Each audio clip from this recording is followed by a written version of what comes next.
The ACT Brumbies edged out the Highlanders in a tense and hard-fought 14-10 victory during their Super Rugby Pacific clash at Forsyth Barr Stadium on Friday night. In a match defined by physicality, defensive resilience, and limited scoring opportunities, the Brumbies once again proved their ability to grind out results under pressure. Here's a comprehensive breakdown of the key takeaways from a contest that may not have been high-scoring but was rich in intensity, tactical battles, and individual performances. A brutal arm wrestle from start to finish. From the opening whistle, it was clear that this was not going to be a free-flowing spectacle filled with attacking flair. Instead, both sides engaged in a tactical and physical arm wrestle, where territory and defense took precedence over expansive rugby. The early stages were cagey, with neither team willing to take unnecessary risks. Handling errors, strong defensive lines, and breakdown contests slowed the tempo, making it difficult for either side to build sustained attacking momentum. It took until the 23rd minute for the deadlock to be broken when Highlanders fly-half Cam Millar slotted a penalty goal to give the hosts a slender 3-0 lead. That moment briefly lifted the energy inside the stadium, but it did little to change the overall pattern of the game. The Brumbies responded with patience rather than panic. They continued to build phases, rely on their forward pack, and trust their defensive systems. Their persistence paid off in the 35th minute when captain Ryan Lonergan capitalized on close-range pressure to score the opening try of the match. After a series of powerful carries led by Valetini, who was stopped just short of the try line, Lonergan spotted a gap in the defense and sniped over from close range. He then added the conversion, giving the visitors a 7-3 lead heading into halftime. The second half followed a similar script. Both teams continued to battle fiercely, with defense dominating attack. The Highlanders eventually regained the lead when winger Jona Nareki crossed for their only try, finishing off a rare attacking opportunity. Millar added the extras, pushing the hosts ahead 10-7. However, the decisive moment came in the 70th minute when Highlanders hooker Henry Bell was shown a yellow card for an illegal tackle on Nick Frost. That numerical disadvantage proved costly. Sensing an opportunity, the Brumbies ramped up the pressure and camped inside the Highlanders' 22.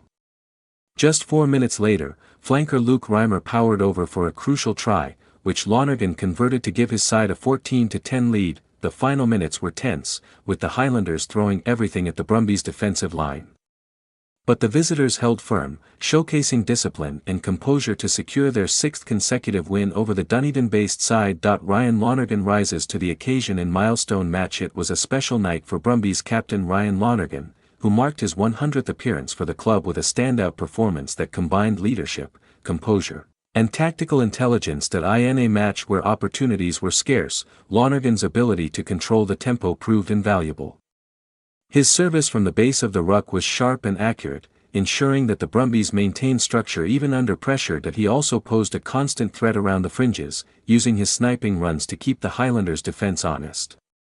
His awareness and quick thinking were evident in his try, where he exploited a momentary lapse in concentration from the opposition. Beyond his attacking contributions, Lonergan's kicking game was a key asset.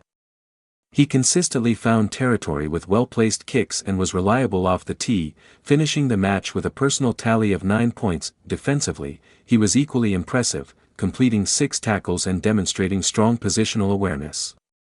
Perhaps most importantly, his leadership in the closing stages helped guide the Brumbies through a period of intense pressure. In a milestone match, Lonergan delivered exactly the kind of performance expected from a captain: calm, decisive, and effective. Ethan de Groot dominates the front row battle. One of the most compelling individual battles of the match took place in the front row, where Highlanders loosehead prop Ethan de Groot delivered a dominant display, with fellow prop Tamati Williams sidelined due to a serious injury. De Groot has an opportunity to cement his place as the All Blacks' first-choice loosehead. Based on this performance, he is making a strong case that he consistently got the better of returning Brumbies tight head Alan Alaalatoa, who struggled to cope with de Groot's power and technique in the scrums. The pressure exerted by de Groot led to penalties and disrupted the Brumbies' set-piece stability. Alaalatoa was eventually replaced at halftime by Darcy Breen, but de Groot's influence remained. He continued to assert himself at the set piece while also contributing around the field. His work at the breakdown was particularly noteworthy, where he competed aggressively and disrupted Brumbies' ball.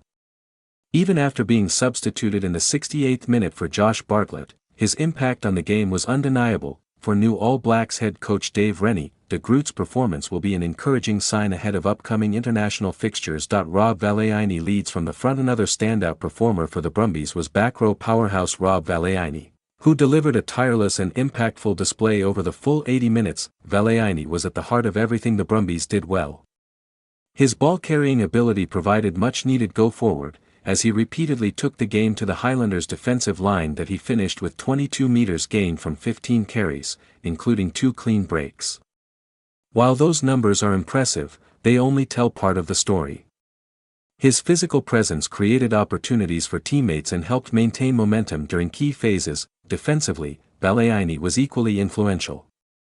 He completed a team-high 15 tackles, many of them dominant hits that halted the Highlanders' progress and shifted momentum back in the Brumbies' favor. His work at the breakdown added another layer to his performance, as he competed fiercely for possession and disrupted the opposition's rhythm. In a tightly contested match, Valetini's all-round contribution was instrumental in securing the victory. Timosai Tavitavanawai makes his case despite ending up on the losing side. Highlanders co-captain Timosai Tavitavanawai delivered a performance that will not go unnoticed. Operating in the midfield, Tavitavanawai was a constant threat with ball in hand. His powerful running style and ability to break tackles kept the Brumbies' defense under pressure throughout the match. He finished with 50 meters gained from 9 carries, beat 7 defenders, and produced an offload. Impressive statistics in a game where attacking opportunities were limited. Defensively, he also made his presence felt, particularly at the breakdown, where he secured a crucial turnover. With players like Jordy Barrett and Quinn Tupia often mentioned as frontrunners for midfield positions, Tavitavanawai's performance serves as a timely reminder of his capabilities. As selectors look ahead to international competitions, his ability to perform under pressure and contribute on both sides of the ball makes him a strong contender. Final thoughts: this match may not have been a classic in terms of attacking rugby, but it was a compelling demonstration of the grit, discipline, and resilience required to succeed at the highest level. For the Brumbies, the victory reinforces their reputation as one of the most consistent teams in Super Rugby Pacific. Their ability to adapt to challenging conditions and grind out results will serve them well as the season progresses. For the Highlanders, the defeat is disappointing, but there are positives to take, particularly the performances of players like de Groot and Tavitavanawai. Ultimately, this was a game decided by fine margins, where moments of discipline, composure, and execution made all the difference. And on this occasion, it was the Brumbies who found a way to come out on top.